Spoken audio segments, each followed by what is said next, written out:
Okay, so flow. I heard it. I heard a flow. Flow in minus flow out over R times something. Yeah, but let's do it in terms of conversion. So it'll be x.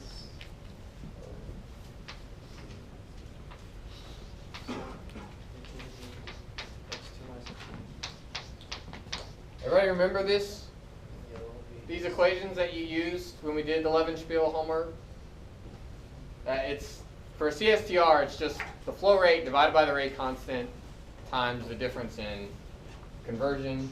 And then we need to add to that, again, the flow rate divided by the rate constant. And now x3 minus x2. So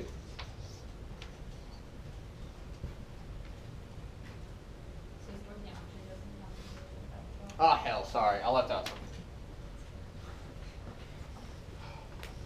No, stoichiometry doesn't because we were given the rate as a function of conversion, but we left out the rates.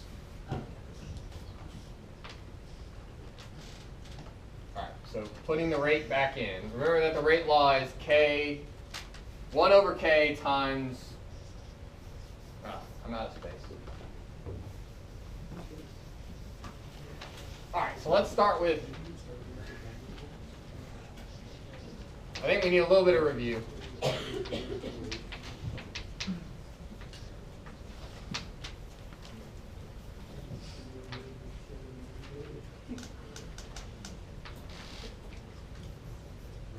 Divided by rate.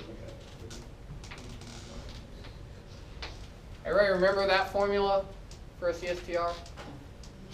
Volume is equal to the flow rate divided by the rate times conversion. Now though, this isn't a single conversion, right? Because we're at reactor number 2, this is x2 minus x1, which is the conversion leaving the first reactor. And V3 is equal to what? Does this change? Are these inlet flow rates, are they the overall inlets or are they the inlets to that reactor? That's right. That's part of how we're defining the conversions. Right? Remember that we're using overall conversions, so that's why we're using the overall inlet flow rate. Yes? Is it negative already at the bottom? Yes.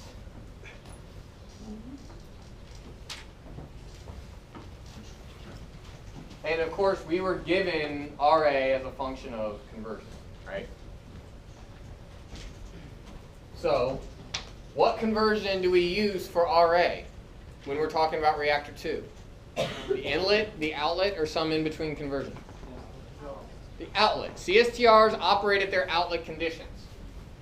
So you get FAO divided by K times x2 minus x1 times the rest of the rate law, which is 1 minus 0.1 x2 plus 5 times x2 squared. Same thing down here. Except, of course, all the conversions change. This is a hard one, right? No. Levenspiel plots are never hard. Where's the 0.1 coming from?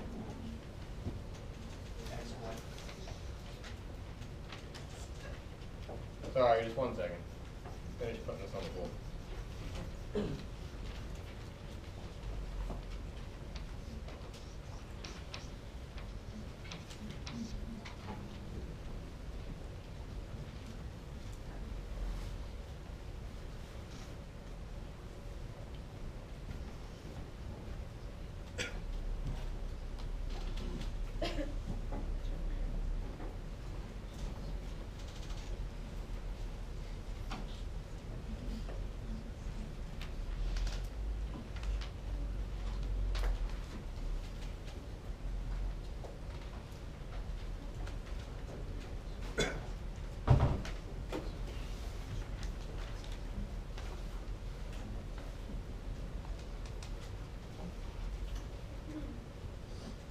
Yeah, this one's throwing me off. I'm not quite sure why there's a point one there.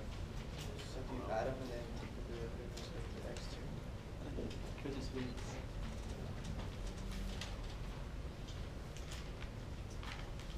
Yeah.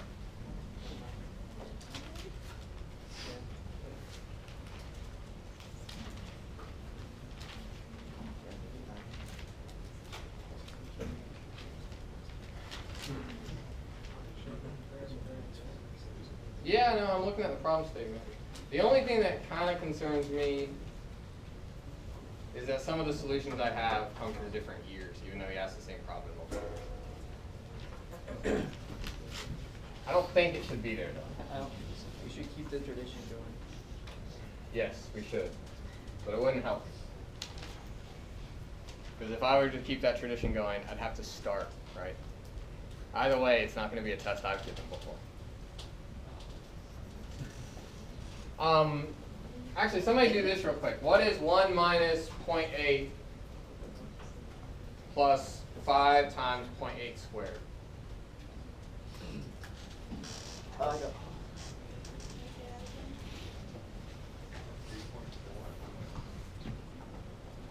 Yeah? Alright, I think it's just a typo then.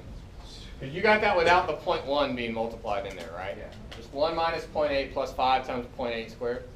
Okay. So yeah, as Adam just pointed out, one of those things we can already solve for.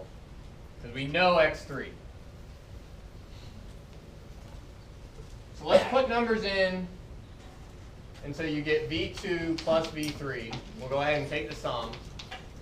We don't know the flow rate or the rate constant, right? So you get FAO over K.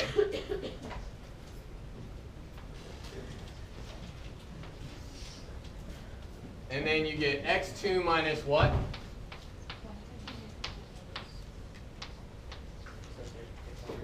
One minus x2 plus 5 times x2 squared. And then we got to keep going, plus x3, which is what? 0.8 minus x2 times what? I can solve that whole thing, 1 minus 0.8 plus 5 times 0.8 squared. And then you find the. Yeah, so now how do I solve it? How do I actually solve the problem I want? I want to minimize the sum of these two volumes. Take the derivative in respect to x2 and make it equal to 0. So I'm going to take the derivative with respect to x2. And what you get, of course, the point is to set that to 0. And you get 1 minus 2 times x2 .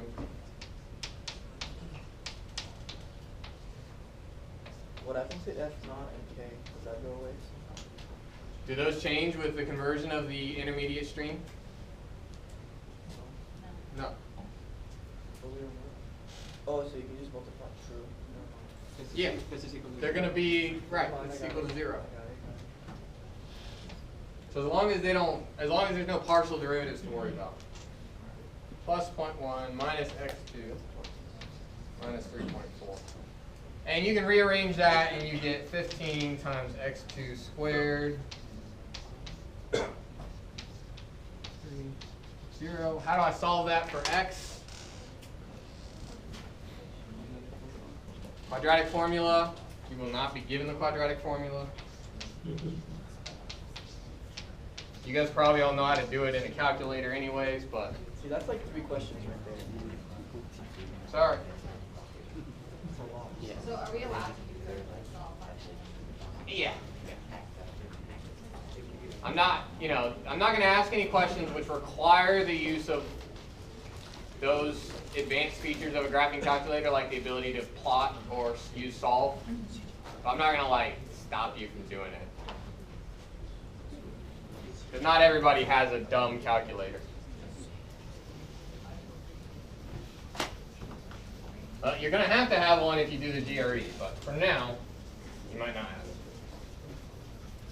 All right, part C.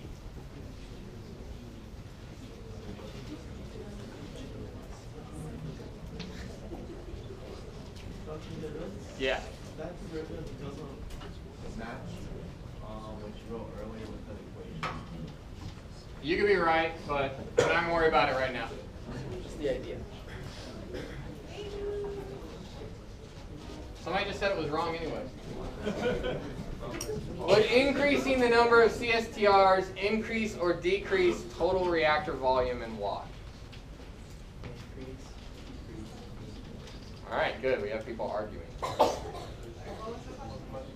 Would increasing the number of CSTRs, remember you were allowed to use 3, would increasing the number of CSTRs increase or decrease the total volume required? It depends if you make it really small.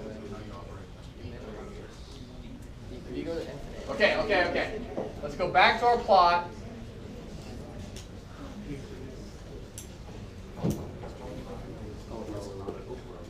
So I have one here, right? And then we had another one that was around 0.5 or something. But now I can increase the number of CSTRs. What if I put another one here? Will that increase or decrease my total volume? What if I put another one here and another one here? Okay. So if the Levenstriel plot is increasing, then increasing the number of CSTRs helps. If it's decreasing, increasing the number of CSTRs hurts.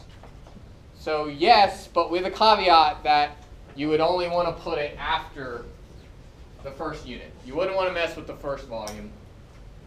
But if you could put this in an infinite number of CSTRs, would that be a good idea? Aside from the fact that constructing said infinite number would be difficult? Yeah, and what would that be if I could actually do an infinite number? Right, and that's where we started with by saying that was the minimum. So that's why you know increasing the number of CSTRs. That was a very short part to that problem. So that is problem 2.